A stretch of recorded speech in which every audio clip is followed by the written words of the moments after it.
Hey guys, sorry it's been such a long time since I put out any new content, but I've been so busy with schoolwork and homework and all this other bullshit that I haven't had much time to film or edit. But I wanted to start a new series in which I'll be comparing two different classes of ships.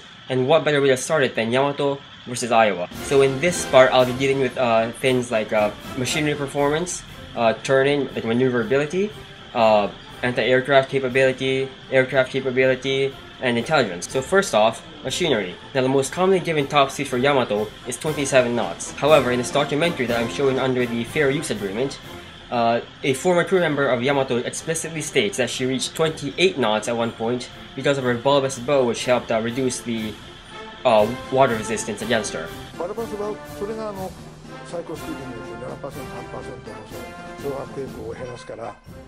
27ノットって言われるけど28ノットぐらい出るんですね。 On the other hand, the most commonly given figure for Iowa's top speed is 33 knots. However, the highest speed ever reached by any ship of that class was 32 knots by Iowa and New Jersey during Operation Hailstorm, which was an attack by the US Navy on Trot Lagoon, which was a major Japanese naval base in the South Pacific. This reduces the difference in speed from 6 knots down to 4 knots. And in addition, Iowa had a very fragile bow. Because all US Navy warships had to be able to pass through the Panama Canal, their width was limited. And because the width of the widest part of the ship was limited, so was the width of her bow. And because all modern battleships during the Second World War used a type of armor scheme called the all-or-nothing armor scheme, the bow and stern were lightly, if ever, armored, while the main machinery and magazine areas were heavily armored. This meant that even a secondary battery hit from Yamato to Iowa would heavily damage her bow and severely reduce her speed, therefore negating any speed advantage she might have had. Also, Iowa had a much bigger length-to-width ratio than Yamato, and while this gave her a speed advantage, this actually reduced her maneuverability. Yamato's turning radius at 26 knots was around 640 meters. Meanwhile, Iowa's turning radius at 30 knots was around 730 meters. If her speed was reduced to 20 knots, her turning radius would be reduced to 680 meters. However, that's still a much bigger turning radius than Yamato.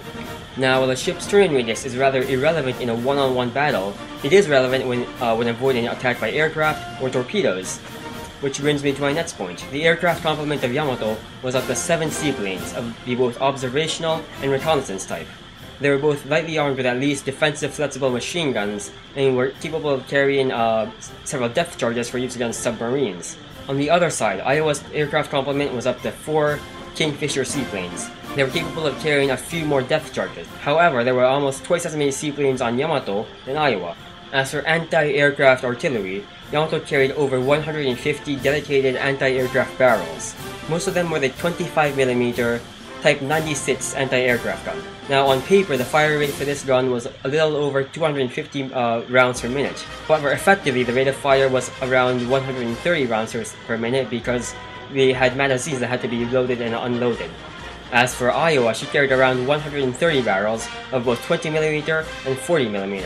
The rate of fire for the Bofors 40mm guns were a little below that of the effective fire rate of the Japanese 25mm gun. As for dual-purpose armament, Yamato carried 24 12.7cm 5-inch guns with a 12-gun broadside. This was slightly more than the 20 12.7cm 5-inch guns carried by Iowa. However, the US guns had a slightly better rate of fire. The advantage that Iowa has is partially negated by the fact that Yamato's main guns could be used as anti-aircraft guns by using the special Sanshidang Beehive ammunition, which was a specialized anti-aircraft ammunition developed and used by the Japanese Navy. By intelligence, I don't really mean how smart the officers or crew members were. I mean how much information did each side have on each other's ships. The entire world knew that any ship used by the US Navy had to be able to pass through the Panama Canal, and therefore couldn't be any wider than 110 feet. This largely limited the maximum caliber of guns used on any US warship to the 410 or 6mm 16-inch gun. However, the US were under the impression that the guns on board Yamato were 40cm 16-inch guns rather than the 46cm 18-inch guns that they actually were. The true size of Yamato's main guns were not revealed to the US forces until after the war.